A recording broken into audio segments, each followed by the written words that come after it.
Welcome back, everybody. With uncertain times ahead, I'm coming to you with another emergency preparedness video. Today I'm going to be showing you another super effective source of emergency heat for the indoors. This system is super effective and radiates heat for much longer than I thought. If this is your first time with us and you like helpful tips, and DIYs weekly, be sure to hit that subscribe button and hit the bell so you don't miss anything. And for all of you, start the video off with a like. Here we go. All right, everybody, I came out to the tiny house to demonstrate this power outage emergency heat source for the indoors because I can turn off the heat in the tiny house. The family doesn't get upset. Get the temperature down to a realistic temperature to show you how effectively this system heats up a room.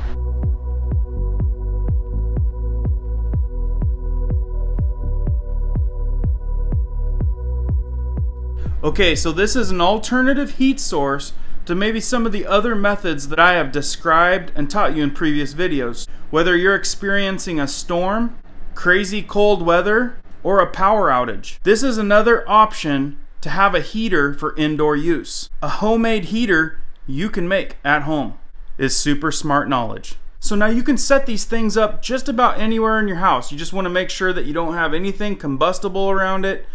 If you're setting it up on a table, you want to put down a tile or a paver. You got to use common sense when you're lighting a fire indoors. Open flame, carbon monoxide, fresh air, all these factors are important factors to take into consideration when you're starting a fire inside. So with that, safety first. So this system for emergency heat indoors is made from bricks and isopropyl alcohol. We tend to use 91% isopropyl alcohol in all our indoor heater systems. So I'm going to set this camera up and let you guys watch me set up this brick heater.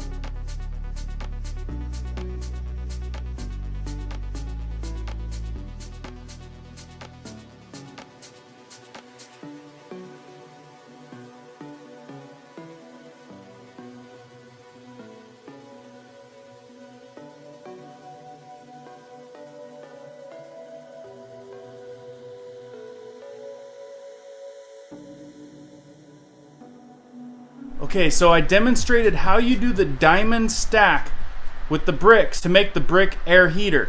Once you've filled 1 cup of isopropyl alcohol into each tuna can or soup can, by the way, a tuna can holds exactly 1 cup of isopropyl alcohol. You'll leave the front brick off, light the back one, light the front one, and put the last brick back on. So another thing I did is left the door open on the cabin to make sure it was well and cold in here. Let's say there's a winter storm and we lose electricity. The power goes out. We know that our indoor temperature has dropped to 47 degrees and the outside temperature is right above 30 degrees.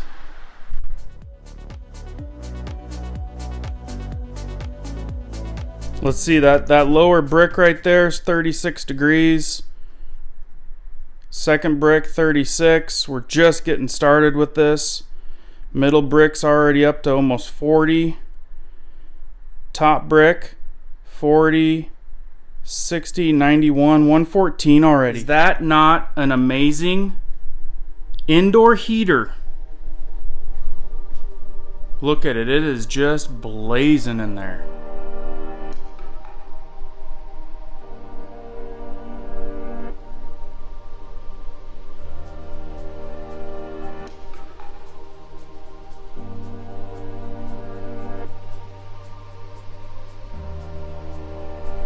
Okay, everybody, this emergency brick air heater has been going for about 7 minutes. Let's check the temperature. Okay, so the bottom is still 28 degrees.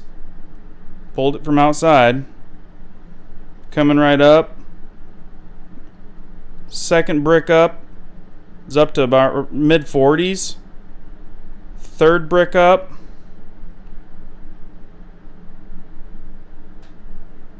almost 200 degrees in spots, 233.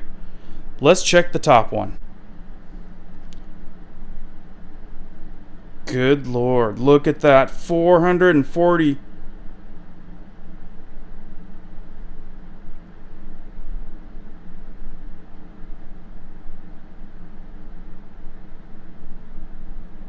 Oh baby, I'm setting records right now, guys. Is that not a super cool way to have a heater inside your house? These bricks are gonna warm up and stay warm for a long period of time. I'll come out here and check in about an hour and 2 hours just to check to see what the temperature of these bricks are, just to show you that these things heat up and radiate for long periods of time after the isopropyl alcohol burns off. So realistically, this system does put off some smoke into the air, so you do need to have some fresh oxygen coming into the air, but you will get a radiated heat off of this system if you're in an emergency power outage and you need heat. At the end of this video, I'll let you know of 2 additional methods that I'm also going to test with this brick heater. I wasn't kidding about it being cold in here, and I'm telling you, I can feel the heat from this thing from 8 feet away right now. Okay, so it's been 30 minutes. Bottom brick still ice cold. Second brick still ice cold. Third brick room temperature 80-ish. Next brick row we're looking at, gee whiz, like 180. I saw 180. Top brick outside 130. Gonna come across.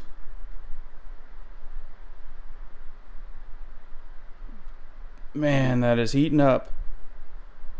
Look at that. 516.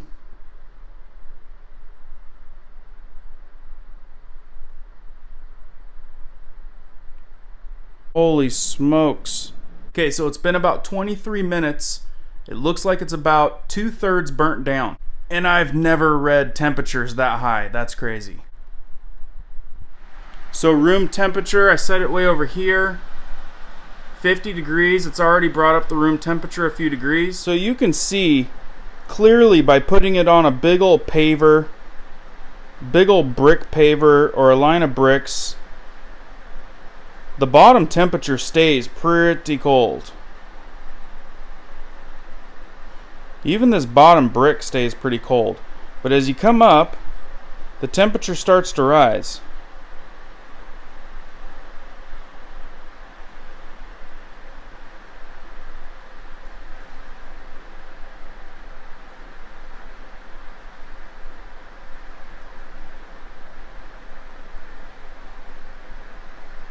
There's my table temperature. That tells you how cold it is in here right now. Okay, so with this power outage heat source, so far we are hitting at 30 minutes right now. And I'm looking in there, it's looking like there's about a 1/4 inch of isopropyl alcohol left to burn. Still going strong. It still feels super safe. This is lukewarm right here. This is almost, I can't touch it. I can almost not touch that. That's definitely hot. Okay, so it looks like the first can has went dry. We're just waiting on that second can. Currently we are at about 37 minutes. And I can see that one in the back. It is just running on a little bit of dampness, and that is so hot I can hardly touch it.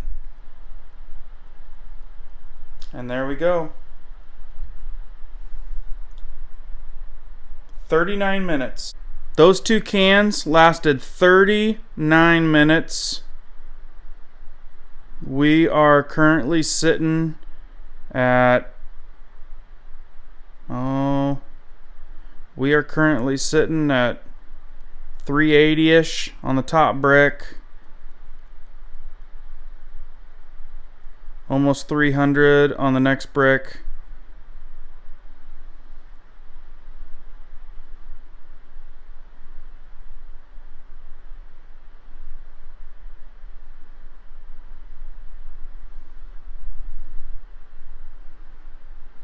think my table temperature's come up a little bit. Okay, so the alcohol has burned off, and I'm telling you, I can feel just heat coming off of this thing. It is a brick air heater mountain of heat coming off of it right now. So the idea is to run this thing and then let it radiate heat for up to 6 hours. And I'll come out in a couple hours, measure the temperature of the bricks, and let you guys know where it's coming in at, how long this is radiating heat after the flame has went out. Also in another video, I'm gonna show you how to cook on this brick air heater. It's a slight different setup, but you can easily cook. You can set this up outside and cook. Watch for that video at the end of this video here in a day or two. Also, I'm gonna show you how effective this system works with just using candles and Crisco candles.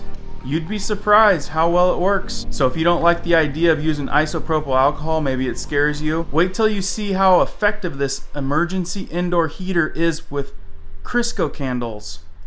Again guys, if you find value in these type of tips, these demonstrations, teaching you something maybe you don't know, please hit the like button. It really does help out the station.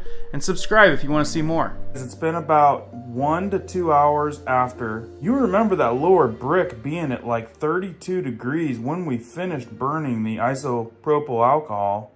Look at it now. There has been so much heat that's radiated into there. It's sitting at 60 degrees. 65. Geez, 70 still. 88. Look at that. We're still at about 100 degrees.